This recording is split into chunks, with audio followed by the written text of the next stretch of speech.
Eliza Thomas 17, Jennifer Harbison 17, Sarah Harbison 15, and Amy Ayers 13 years old were shot and killed execution style at an Austin yogurt shop in 1991. Their killer or killers have never been caught.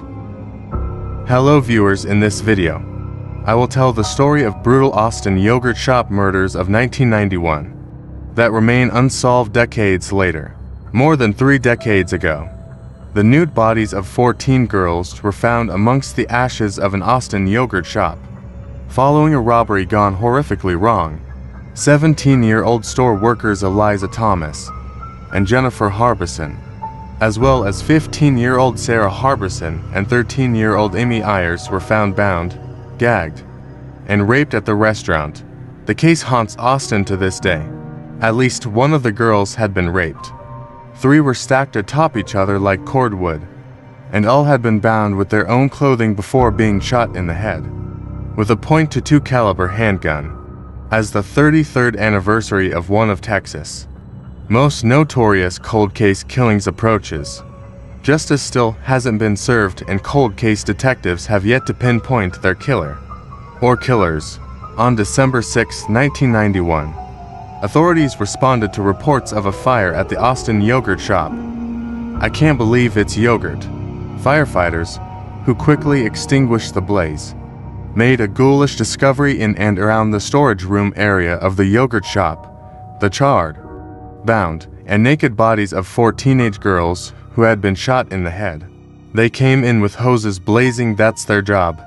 Dick Ellis, a former ABC affiliate KVUE journalist who reported on the story at the time, told the outlet they believed it was just a fire. But after the flames were put out, they discovered the girls' bodies. A .22 revolver and a .380 semi-automatic pistol were believed to have been used in the killings, according to the Austin American-Statesman. The series of murders rocked Austin. A $100,000 reward was subsequently offered by a private group of entrepreneurs, Barbara and Skip Sirachi, the mother and stepfather of murder victims Jennifer and Sarah Harbison, visiting the flower-covered graves of their daughters who were shot to death at the end of their working shift at a yogurt shop. The question is this: who are the yogurt shop murder victims? Eliza Thomas, Jennifer Harbison, as well as her younger sister, Sarah Harbison, and Amy Ayers, were killed in the attack. Eliza and Jennifer were "I can't believe it's yogurt" employees. Jennifer's little sister Sarah and Sarah's friend, Amy, who were also at the shop, had planned to get a ride home with Jennifer after the store closed at 11 p.m. Investigators theorize that the 4 teens were forced into the storage room, where the gunman or gunmen forced them to undress, bound them in their own undergarments, and sexually assaulted some of them. Thomas, Ayers, and Jennifer and Sarah Harbison were all shot and killed execution style, with a single gunshot wound to the back of their heads. After committing the grisly killings, the teens' killer or killers ignited a fire using paper plates, cups, and cardboard from the yogurt shop, which had been soaked in lighter fluid. The inferno, as well as the water from responding firefighters' hoses in the aftermath of the blaze, destroyed countless clues that could have aided detectives. The fire had reportedly burnt so hot that it melted the upper rungs of a thick aluminum ladder in the rear of the business. Who committed the yogurt shop murders? It's a mystery. Over the years, law enforcement have apprehended and even sourced false confessions from multiple people who initially admitted involvement in the 4 teens' killings, according to People. All in all, detectives have eyed more than 1,200 possible suspects, including a gang of Mexican motorcycle outlaws in the decades-old cold case. Detectives first centered investigative efforts around 4 teenage boys: Robert Springsteen, Michael Scott, Maurice Pierce, and Forrest Welburn. Pierce, who coincidentally had been found by police in possession of a .22 caliber handgun, the same caliber as the yogurt shop killings. Murder weapon was taken into custody and was let go after admitting the 4 murders. but was freed after law enforcement didn't find his confession credible. In 1999, 8 years after the quadruple homicide, however, authorities announced they would arrested the 4 teens. Right now they are men. In connection to the yogurt shop slayings, after being interviewed by police, Scott and Springsteen ultimately confessed to the killings of Thomas, Ayers, and Jennifer and Sarah Harbison. Both men were found guilty. Scott was sentenced to death, while Springsteen was dealt a life sentence. The convictions, however, didn't stick and were struck down by the Texas Court of Appeals.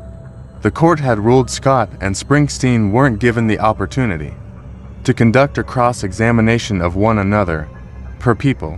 The pair were freed on bond in June 2009. Charges were later dropped. Mary Thomas, mother of murder victim Eliza Thomas, standing on deck at her home, reflecting on how her daughter was shot to death with 3 other teenage girls at the yogurt shop, where they worked together, to customers who were at "I can't believe it's yogurt." Round the time of the killings recalled seeing 2 individuals at the shop before it closed at 11 p.m., according to 2 other customers, both credible witnesses who stopped in for yogurt sundaes. These men arrived shortly before the shop closed and remained after the door had been locked and the shop closed. It was common practice to close up around 10 minutes before 11 p.m., unlocking the door to allow any late customers to leave. They never have been identified. Austin Police Detective John Jones told, and he said, "We did everything. We even hypnotized some folks." Despite the damage to the crime scene, a partial DNA profile was also found at the scene of the quadruple homicide. Per Austin television station KUYE-TV, the sample, however, only had 16 genetic markers, which the outlet reported wasn't enough to incriminate, but could potentially eliminate a possible suspect. Nonetheless, detectives remain hopeful the scant genetic material still could one day help build a case against the teenage girl's killer or killers.